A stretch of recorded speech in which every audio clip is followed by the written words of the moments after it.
I don't know how you found us, but I'm glad you did. It's the F is Sports Podcast, episode number 22. All right, this is Josh. I got my main man, Trav. We're coming off of a huge NFL Championship Sunday. Got a lot to talk about there. But before we get into that, I want to make sure you all listen to this full show. We've got a magic key phrase that we're going to give out. Be sure and write that down. That'll allow you to be able to enter into a contest to win one of our If It's Sports prize packs. Definitely, Josh. You guys definitely want to get in on this prize pack opportunity, so make sure you listen to the whole show. Let's go ahead and get into some football, Josh. I know you're excited about your Eagles and the way they advanced onto the Super Bowl, so let's get into it. It's football. I've been watching it for 40 years. 40 years. All right, Josh, so we got a lot to talk about. We saw some pretty exciting football during championship weekend this past weekend. The first game we got to witness was the New England Patriots taking on the Jacksonville Jaguars, in which they defeated them 24-20. Really good game. Excellent game. Yeah. I mean, the Jags came out and did just about everything they needed to do to win. Not everything, but just about everything.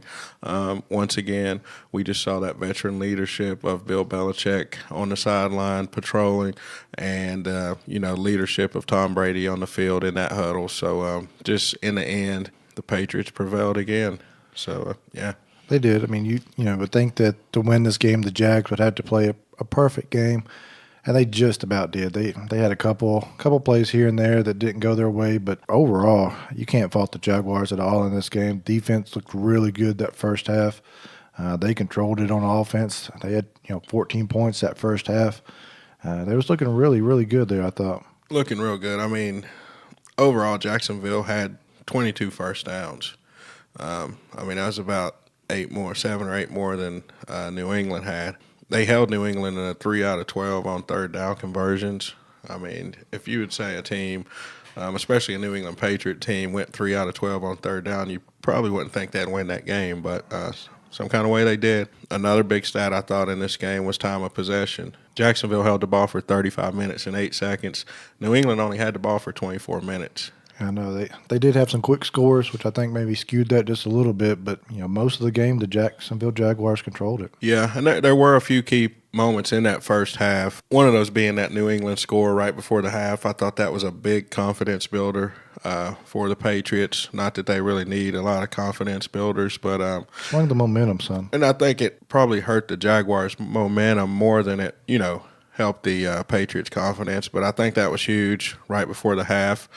A few other key moments in that first half, I want to bring up here, Josh. There were a few questionable plays the Jaguars had there at the end. One of those being that punt prior to the 2-minute warning at the end of that first half. What do you think was going on there? Yeah, this was a bad stretch for the Jags. 2-minute warning was getting ready to come down there. They had a penalty right before the punt. I don't know if the coaches or the players thought that there was a stoppage of the clock, but there wasn't. They had about 14 seconds they could have run off. Instead, they quick kicked it, and gave basically gave a free timeout to Tom Brady and them. So it still gave them that 2-minute warning timeout. It did. And this was coming off.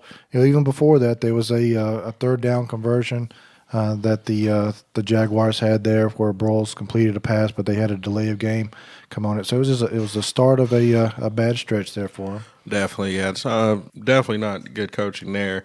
Another key play there in that at the end of that second half was the pass interference call, I believe, that the refs gave Brady there on the deep throw to Cooks there at the end of the half.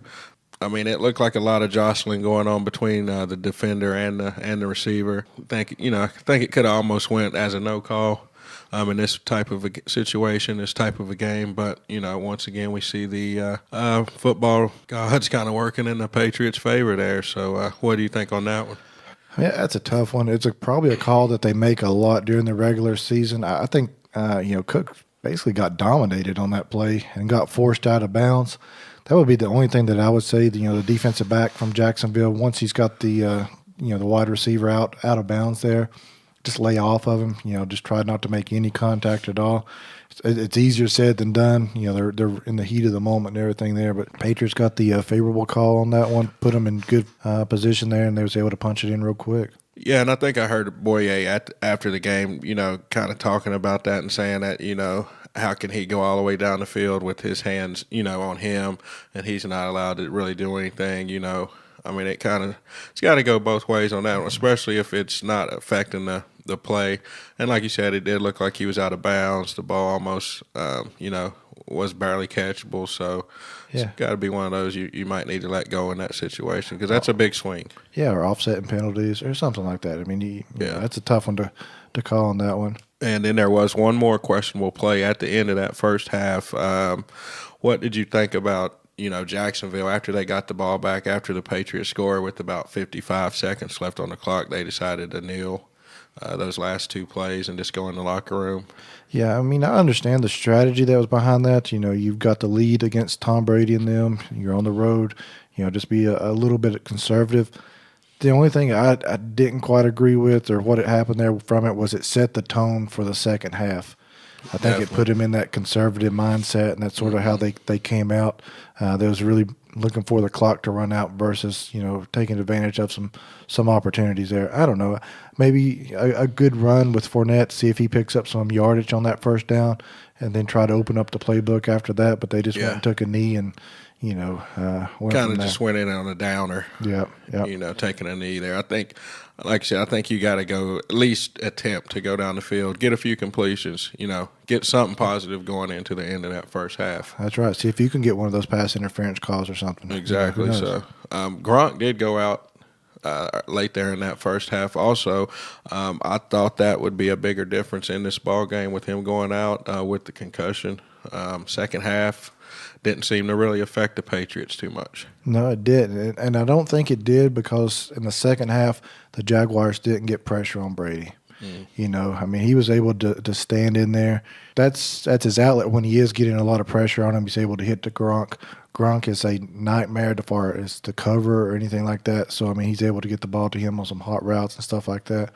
The second half, they just weren't able to get to Brady at all. That final score that they had, he was standing straight up, took his 3-step or 5-step drop on there and just stood like a statue and threw it in there. Oh, yeah, it was a picture-perfect moment there. Yeah, it was. I mean, you really couldn't draw up a cleaner pocket at all. So you did mention second half they weren't able to really get that pressure on Brady like they would have liked to. Something I did notice and something I do have noticed in the past about Belichick or some of his play calling in big games, big playoff games, he seems to like to bring out the trickery. So with all the extra time that Brady was having back there, do you think that allowed? Do you think Belichick decided to bring out more of the double passes and the flea flickers, that kind of thing? I mean, I think it was maybe not desperation. It's not the right word, but I mean, they just weren't, really moving the ball a lot, and that sort of just opened it up a little bit. Yeah. I think it sent the message to the Patriots that, hey, they're willing to do just about anything to win this game, no matter what it takes. So they ran a couple trick plays. They didn't get big gains out of them. One play, I think Miles Jack made a heck of a play. It was maybe one of the best defensive plays I've seen from an individual in a long time. I've got to ask one question. I mean, how did Miles Jack fall to the second round of the NFL draft? I mean, this dude's a beast. Yeah, he is. And we heard about him in college a lot. You heard his name a lot. But. Yeah, there's some question around his knee, and I think caused him to drop a little bit. Yeah. But, I mean, just as far as a freak athlete, he is one. He did get hurt in the game there a little bit later in the game. I think that may have hurt the Jacksonville defense a little bit as well. But, yeah, I mean, you just can't take anything away from Brady and these Patriots. If you didn't give the game ball to Tom Brady in this game, Trav, was there anybody else that stood out to you? I did kind of say last week, Belichick is going to beat you with somebody you wouldn't really expect. This guy, he's not somebody he is somebody we've heard of on this Patriots team, but I would have to go with Danny Amendola. I mean, the guy had 5 big receptions in that second half, 2 touchdowns. Yeah. He had both scores there for the Patriots at the end of the game there, back-to-back possessions. He did some great toe tapping on one of those receptions. Yeah, the final play there. Yeah, that was unbelievable. He had the big diving catch on 3rd and 18, kept that drive going. That was a huge, yeah. drive, kept that drive going. On that last drive, he had a big 20-yard punt return. And he even completed a pass on one of those trick plays. So, I mean, he did a little bit of everything. I think his nickname, they call him Danny Playoff Amendola, because he just shows up in big games in the playoffs. So, just a big-time player, making big-time plays, and that's what you like to see. So, I would have to give that game ball to him. Yeah, I can't argue with you there. He did come up huge, especially, like I say, in Gronk's absence. The Jags, you can't fault them. I mean, this was a great showing by them. Extremely young team on defense. As good as the Jags played in this game, was there anything that they didn't do in the second half that, really could have put them ahead for the game? Well, they were up 20-10, in that second half quite a while. What I did see in that second half, they basically, number one, they kicked too many field goals. I mean, you can't beat the Patriots kicking field goals. They had two field goals in the second half. That's really all the points they came up with. And then another thing, out of 7 possessions in the second half, they punted the ball 4 times, 2 field goals, and then the 1 turnover on downs at the end of the game. So, 7 possessions, you can't punt it 4 times. So too many punts and too many field goals, basically. Just a little too conservative.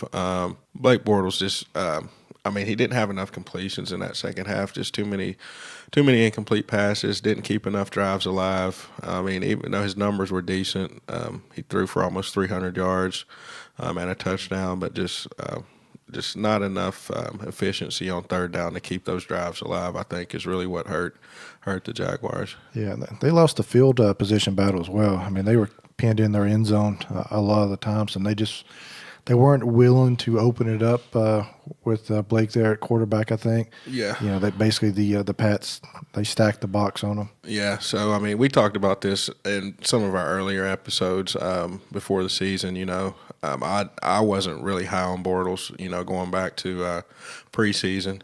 I thought this was a year he was going to have to kind of earn his job there in Jacksonville, or he's pretty much going to be gone.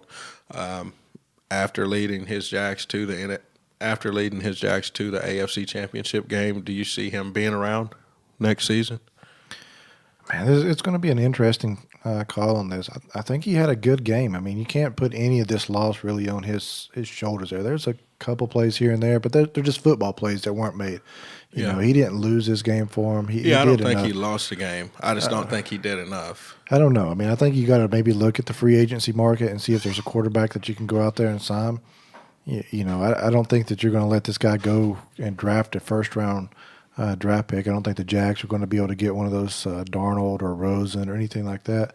So, I mean, what other options are there for you? I mean, you're building a team that's going to be focused around your defense. You're going to win games with your defense, that running game. Yeah. I don't know. I'd like to see him have a full, healthy wide receivers and see what happens next year. Almost like the Trent Dilfer formula. It is. From the Baltimore Ravens days. It is. Maybe a few more weapons on offense. I mean, Fournette's a heck of a running back that they've got there. If Allen Robinson comes back and has fully healed back and is back at his status that he was last year, I think they've got a great wide receiver there. We'll see how it goes. I don't know. I'm not ready to ship him off. That's for sure. I wouldn't write him off. I would have to agree. I think he did enough this season to keep his seat there in Jacksonville. So we'll have to just wait and see how that plays out. But once again, Tom Brady does what Tom Brady does. Yeah, he's that great system quarterback. Brady does it again. Let's go ahead and get into that next game. We had your Eagles taking on the Minnesota Miracles. I know you're itching to talk about this one. Go ahead and start it off. I am dying to talk about this one. I've been squirming in my seat over here the whole show, but before we even get into that, I think we had a couple callers that called in here. Let's go ahead and let them get a word in before we go. Hey, Trav and Josh, it's Jessica from Fairfax, Virginia. I purposely waited until this particular moment to call into the show. Not because I doubted my Eagles, but we can be a bit unpredictable at times. I can't believe we are going to the Super Bowl, and I'm so proud of Foles and how he showed up and showed out as the starting quarterback after Wentz got hurt. It's nice to see the Eagles play the way that I always knew they could. Just want to let you guys know I love the show, and I can't wait to be a guest one day to bring a female perspective to the podcast. I already have my own version of the Big Dummy segment. It's called Have a Seat. And I want to give my first have a seat award to the Vikings. Goodbye. Oh, man. So that's definitely a good call coming. I know it's got to make you feel good hearing another Eagle fan right there, Josh. That's right. Go ahead and take a seat, Vikings. I like that. I like that. We may have to steal that segment for sure. Definitely. So Jessica's definitely excited about those Eagles, as I know you are. You guys took that game 38-7. Like she said, Foles did show up, and he did show out. He went 28 of 33 for 352 yards and 3 touchdowns. I mean, he had a heck of a game. Definitely not looking like a backup quarterback on any other team. No, not at all. Not at all. Now, before we dig any deeper into this, we got one more call here. Jamie called in. Let's see what he had to say. Hey, guys, this is Jamie. I'm just calling to see if Josh had came down off the ceiling yet after the Eagles put their beating on the Vikings yesterday. And then also, I've been listening the last couple of weeks about the system quarterback, and I'd have to say that Josh is a pretty good system announcer. Y'all have a good day. Thank you. Bye.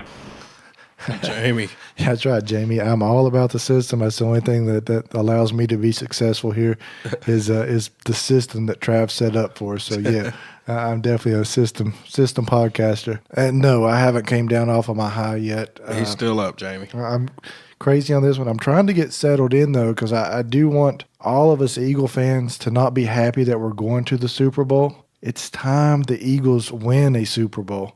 So that's where I'm wanting to get to. But right now, I'm still pretty happy about this victory. So I think I texted you right as this game was going down. First drive, I said the game did not get off to a good start. It did not look like the Eagles were going to be able to slow that Vikings offense down one bit. That was not a good start. No. Vikings saw the end zone on that first drive, but they never saw it again. It reminded me of a game, and I'm a Florida Gator fan here.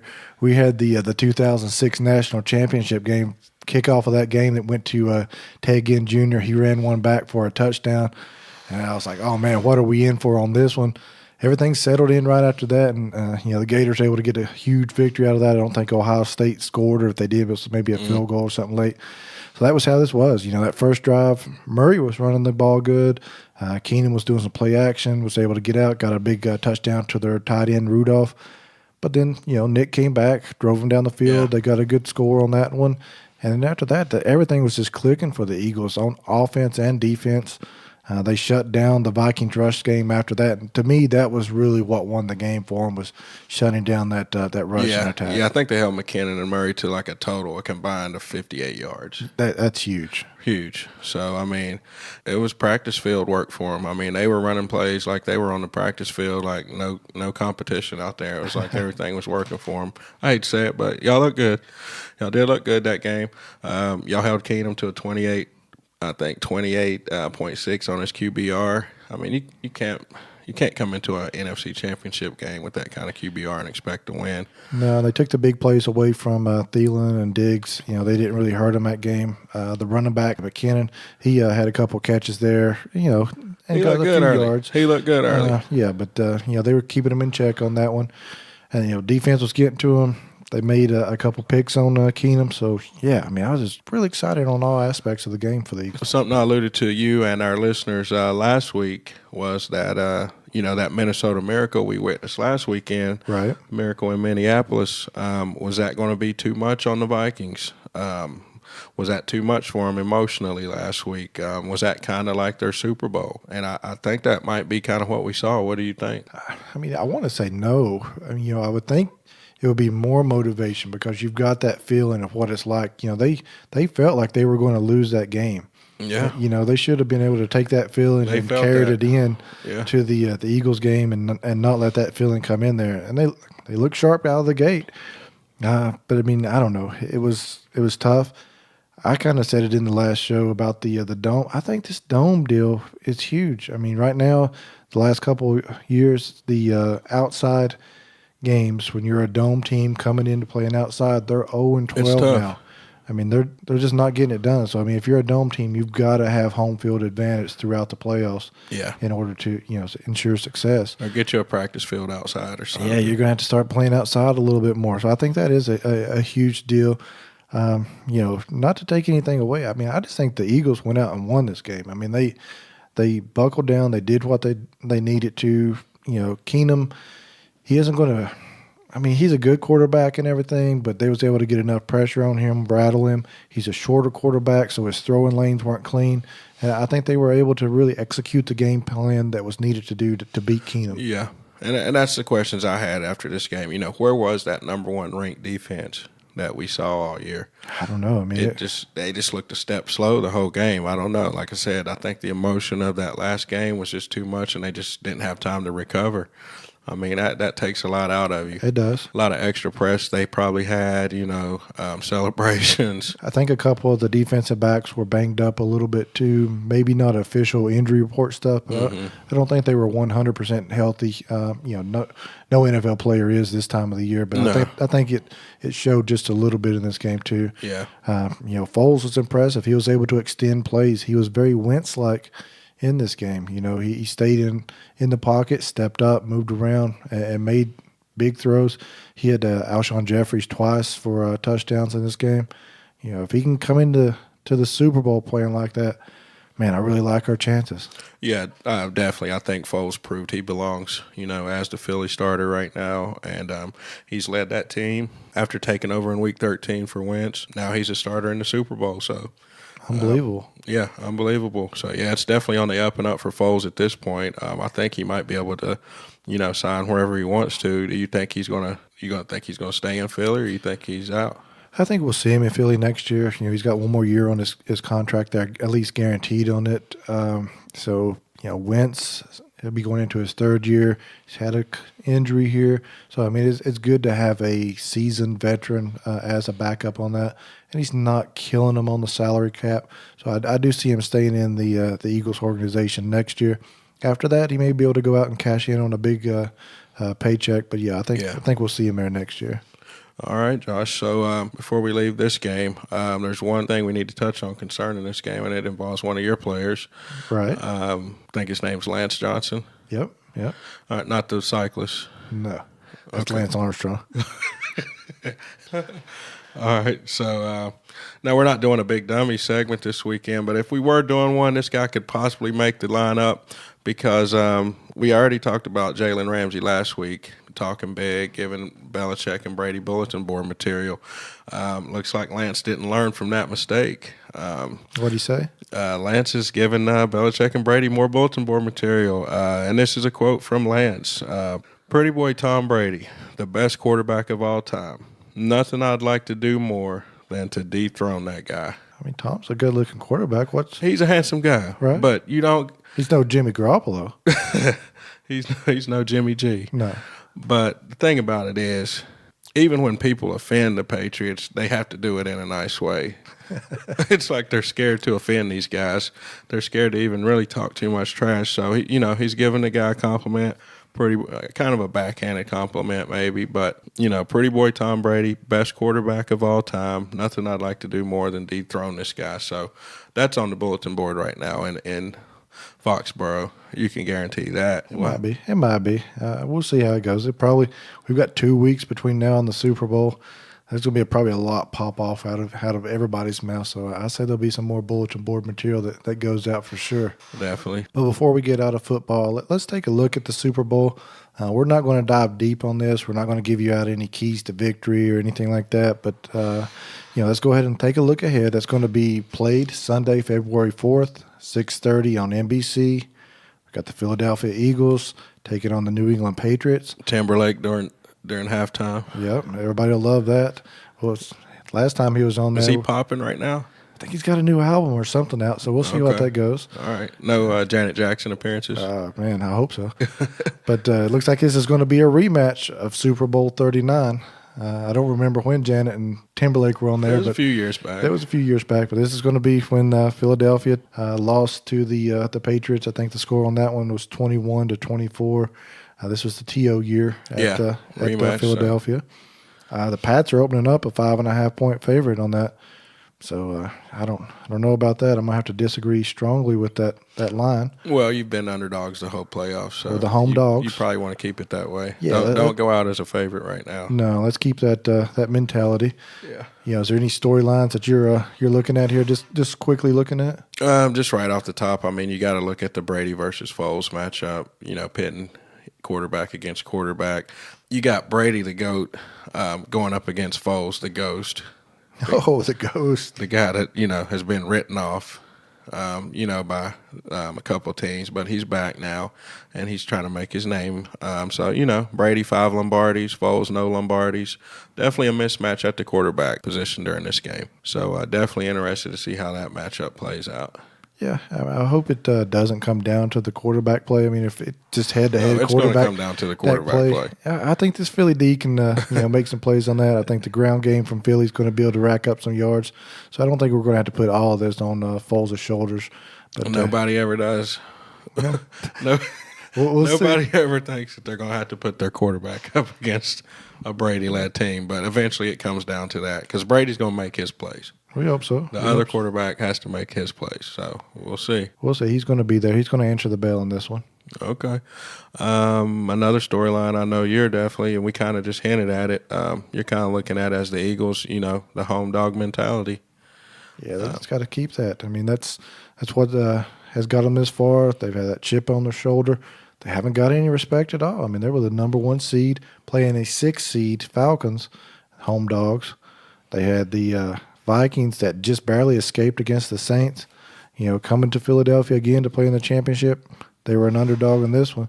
Yeah, so we'll see. I think that's going to do good. I think the Amazon sales for those German Shepherd masks going to be through the roof the next couple of weeks. For sure. So hypothetically speaking, who is a fan in Iowa cheering for? I know this is a predominantly East Coast Super Bowl, Patriots and Eagles. Who is your just average football viewer in Iowa? Who are they cheering for? The horrible fans of the Eagles. They go for the Eagles. The fans that throw snowballs at Santa Claus. Yeah, they boo Santa. Yeah. Booed Santa Claus, threw yeah. snowballs at him. Or are they going to be going for Tom Brady and Bill Belichick, better known as the Evil Empire? I don't know. I mean, there's a lot of hate that's out there for the Patriots, but I think there's also a lot of love for them. I think there's a lot of fans that are out there. I saw a little map. I don't know how accurate it was. It was the whole U.S. was pulling for the Eagles outside of Dallas, Washington, and New England area. But I don't know. I think there's a lot more Patriot fans over the years as they built this dynasty. Middle of America, I think they may be a lot of Patriot fans that are out there. I mean, the Pats have been on TV a whole lot. Yeah. They've been in the news for, 15, 17 years now. Mm-hmm. So, I mean, Patriots probably have a lot of fans out there. I know one fan that is definitely going to be pulling for the Eagles. I know 2, me and Jessica. Yeah, well, you've got 2 fans. And probably my boy Thad. He's probably pulling for him pretty hard too there. Shout out to Thad. Thank you for getting your Jersey game on strong there after that first half score from the Vikings. I think he had a malfunction with his pregame ritual there, and after that we got straightened out. Okay. Now, one other kind of storyline, it's kind of related to the Jaguars game a little bit as well. A lot of media outlets got some photos floating around that are showing these referees from that Jaguars game in kind of a jovial fashion with the Patriots players, on the field. I think I even heard of one with some refs in the locker room. Have you heard anything about this conspiracy? Are we talking about NFL conspiracies? How Roger Goodell is stacking the deck for the New England Patriots? That's what we're hearing, Josh. Now, I'm no conspiracy theorist, obviously, but it is odd that we're seeing a lot of these pictures out there, and there were some questionable calls in that game, like we talked about, the pass interference call and, several others. Do you think the refs are kind of subconsciously almost going for the Patriots and wanting to get Brady and Belichick back in another Super Bowl? I don't know. I hope not. I want to think not so bad, but the optics are so bad. I mean, you saw after one touchdown, one of the refs is laughing and slapping the Patriots on the back. At the end of the game, the head official comes up and pats Brady on the back there. Yeah. The penalty, I think, was 1 penalty against New England and 9 or 10 against the Jaguars. I mean, the optics are horrible. I think the NFL doesn't look good. No, they just got to say to these refs, quit doing this obvious stuff that's going to be caught on camera and just straight up call the game on that. I don't know. I mean, I think the NFL has been against the Patriots as far as their ruling goes. Spygate and then the Deflategate. They've penalized the Patriots on this. So, I mean, they do crack down on them. The big suspension to Brady. I mean, that was like 4 games that he had to set out. I don't know. Just the optics are bad on this. I wish the NFL could do something to make the optics go away. Yeah, I mean, I see what you're saying there, but I do feel like in a certain kind of way that we are getting these Brady matchups in these Super Bowls, just because it is going to be bigger money. It is going to look better in the history books. What is this? There could be a sixth in Lombardi. It could be. I mean, yeah. I mean, would the ratings or the TV ratings be higher with New England in there versus Jaguars? Yeah, I think so. They don't want Bortles versus but Foles. I think they do go a little bit crazy with these conspiracies, because I was seeing conspiracies that the miracle play there the week before was set up by the NFL. Yeah, the NFL doesn't want Minnesota playing in the championship game there. That means less people are traveling there to the game. There's going to be less money spent on it.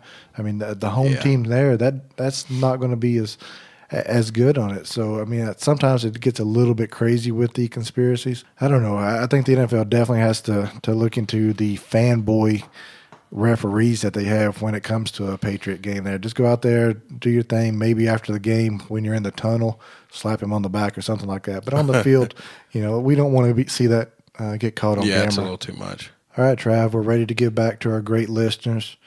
They've listened to the show this long, so go ahead and take down this phrase that pays. Pretty boy, Tom Brady. Put that in the subject of your email, and email us at show@ifitsports.com. Once you do that, we're going to draw one random winner for our If It Sports prize pack. That's going to include a T-shirt and a hat. Be sure to include your T-shirt size inside your email. That way we can get you out one of these official If It Sports T-shirts, and then you're also going to get a hat with that as well. We'll put some pics up on our Instagram page so you can see what those are going to look like. Yeah, this is going to be something that we're going to do throughout the next couple shows, or maybe something on some of our social media accounts, so keep an eye out for that. Now, something that you're going to have to keep an eye out for, Trav, is football's over, and we've got to figure out something else to get into. Looks like the world of basketball picked up a little bit there, getting heavy with some recruiting action. So Zion Williamson made his big announcement this weekend. Yeah. A little shocking there. I think some of the hometown crowd thought he was going to go to Clemson. He shocked them when he went with the Dukies. Yeah. I mean, that's an unbelievable recruiting class that Krzyzewski's putting together this year. He's got the number 1, 2, and 3 in the top 100 from ESPN. Yeah, and this Zion Williamson kid, he's a monster. I mean, he's like 6'7", handling the ball. 270 pounds. Yeah, passing the ball, handling, dunks, can shoot the jumper. I've been watching the kid online for a couple years now, and he's a beast. He is. I mean, I've never seen anybody do as many in-game windmill dunks as he does. He just does it effortlessly. Yeah. And this class that they're putting together, R.J. Barrett, he's the number 1 in this class. He played with Team Canada in some of the World Cup games this summer. Okay. He was balling out. This guy's legit. Left-handed jumper on him. Mm-hmm. And, he's going to be nice at Duke. And then they also have Cam Reddish adding in Zion Williams there, the 1, 2, and 3 in this. I mean, Coach K is 70 years old. I mean, how's he going out and relating to these guys and getting them to come to Duke? Well, I mean, it's the Duke blue. People want to put that Duke blue on. I guess, and it's the rings, and he's Coach K, Team USA basketball coach. Yeah. He's doing his thing there, and then on the court, looks like Duke's going to have a big game this weekend coming up here on Saturday. They're taking on the number 2 ranked Virginia Cavaliers. Should be a great one. Yeah, so when you're not going to have your football fix there, go ahead and mark that one down on your calendars. Be sure to watch that. That's at 2 o'clock on Saturday. Nice. Keeping it rolling with college hoops, Josh. We've been talking about this young kid for the last couple of episodes now, Trey Young out of Oklahoma. He's really been lighting it up. He's averaging 30.5 points a game, averaging close to 10 assists per game. I mean, that's unreal, 30 points, 10 assists a game. At the college level, it's just unbelievable. Unbelievable. And a freshman. I mean, he scored 48 points last week, and he also scored 40 points in a week. The 40-point output came in a loss. Last couple of games have been L's for him, but he is young, and that's kind of that's kind of what he's saying. He's getting a few critics, coming out against him, saying, he is playing young. Well, he is young. Right. He's only 19. So I think he did break the record for most turnovers in a game there a couple of games ago. I think he had like 12 turnovers. Yeah, his turnover count's been really high the last couple of games here. Yeah, so that broke the streak of 25-plus points in a game he had going. I think he only ended up with like 20 and 12 turnovers. So, but like I said, he responded well, 40 and 48. I mean, even in losses. So I think that's kind of where he's going to have to start to mature a little bit. Start winning some games. Start using your scoring ability and your assist ability, and start using your leadership ability to, make your team better. We know you can get points. We know you can get buckets. We know you can handle and assist. But, it's time to start maturing. We're coming up on March Madness. Make a deep run into the tournament. Yeah, he's definitely got to do that a little bit. It's kind of tough, though. I mean, you're asking this kid to do so much, putting it all on his shoulders with that offense. He's playing an unbelievable amount of minutes. It's just a lot of pressure on him to go out there and try to win these games. Oklahoma's a good team. I don't think they're super deep on that team, but, we'll have to see how he deals with it. Got to value the ball. You got to cut down on those turnovers. If you're able to get that type of output and maybe get down to 5 or 6 turnovers instead of in that 8 to 12 range, I think you're going to see Oklahoma maybe win a few more games and can go deep in March. Right. And the coach is happy with him. I mean, definitely positive, with the way he's playing. Just wants him to keep being aggressive, just kind of cut down on the turnovers and start to get a few more victories. If we look over at the world of the NBA, there was one coach that didn't get some positive reaction this week. That was actually today. News just broke as we went on the air that Jason Kidd was fired from the Bucks. And they're in the 8th seat in the Eastern Conference there. Are you a little shocked with this one as to the way it kind of went down? Yeah, I was definitely shocked to see this one. Their superstar player was shocked about it too. The Greek Freak, he was trying to do everything in his powers to keep Kidd there with the Bucks. But it looks like the writing was on the wall, and he was let go of. Looks like after 4 seasons, the Bucks did fire Jason Kidd. He had not yet even been told he was fired until it actually came out in the news. So I thought that was kind of, messed up there. But, in 4 seasons, he did go to the playoffs, I think, twice. I think they went out both times in the first round. Jason's had kind of an up-and-down career as far as playing and, and coaching. He's made some news off the court a few times, so yeah, I don't know. I think he's a great leader.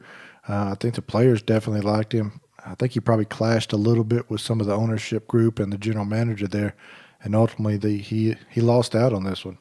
We'll have to see if it straightens the Bucks out. They was on like a 4-6 last 10 games, so they've been losing a few.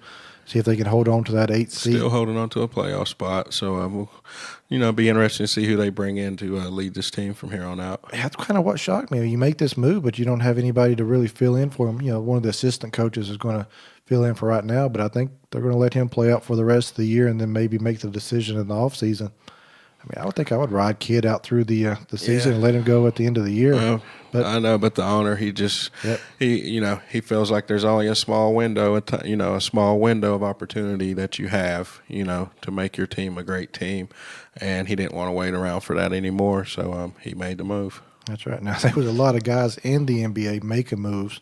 It really wasn't with the ball; it was with their fist this week. Seemed like everybody in the NBA wanted to get into a fight. What's going on here? Yeah, I think we even had some of the Houston Rockets players walking through a back passage over to the Clippers locker room. Went into the locker room there. I seen a guy in the Orlando game threw a punch. They're just getting a little wild on the court. What I really want to know, though, is in the NBA, have you seen anybody land a punch since Robert Parrish? Yeah, I think Meta World Peace landed a few before. I think it was on the fans in the stands. I guess he did land those on the fan. Yeah, it wasn't against an NBA player. Yeah. But yeah, it's like, these guys are pretty athletic, pretty coordinated. You think that they was going to swing, they'd actually land. Shaq, I think, was really known for throwing a couple haymakers and missing. I think he got at Charles a couple times. Yeah, I guess Shaq probably knew, though, if he actually hit somebody, he'd probably kill him. So, yeah. So yeah, I think they did avoid it. But there's a lot of tough guys. A lot of talk, a lot of pushing and shoving, a lot of wrestling around. But yeah, you don't really see a lot of punches thrown these days. Another team that's struggling a little bit are Cavs. We've talked about them on and off throughout the episodes here. Struggling Cavs. Yeah, they're on a 3-7 streak here in their last 10 games. That's just a rough start. Yeah, LeBron's been pretty emotional in the huddle and off the court. So what's going on with the Cavs? I'm really not sure. I think there's a lot of different things going on with the Cavs. Number one, their uniforms. I think they need some new uniforms. Not a big fan of those? No, they need to change those uniforms. Go back to the Craig Elos? Yeah, go back to the Craig Elos and the Ron Harpers. But no, there is talk, that teammates of Isaiah Thomas and everybody are not too happy with his performance. He's pretty much killing the team on defense. I didn't know he was that big of a defensive liability when they got him. Everybody looks at his scoring and his ability to distribute, but, nobody really paid attention to his defense a lot. I think it got covered up a lot up in Boston. Yeah, Stevens had some defensive schemes up there. He could put Rozier in. He had Marcus Smart that was able to guard the point a lot up there, and they were able to cover that up. You'd see a lot of times IT would go to the guy on the corner and really guard them. But yeah, it's a bad matchup that they've got. Yeah, he's getting exposed a little bit on D right now. Something else that you notice with Isaiah, he's a pretty ball-dominant point guard, so he likes to dribble a lot. He does. He dribbles around a lot. He doesn't pass the ball a whole lot. So, guys like LeBron and the other guys on that team, they want the rock. So, I think they're still – I don't know. It seems like they would have gelled a little bit better by now. But, Isaiah's only been back since when? Beginning of January? Yeah, first of the year he came back there. I think the Cavs need a big man. I think that's hurting them some too, especially in some of these Eastern Conference games that they're getting into. Is they need a big man on the inside. Kevin Love's playing on the perimeter a lot.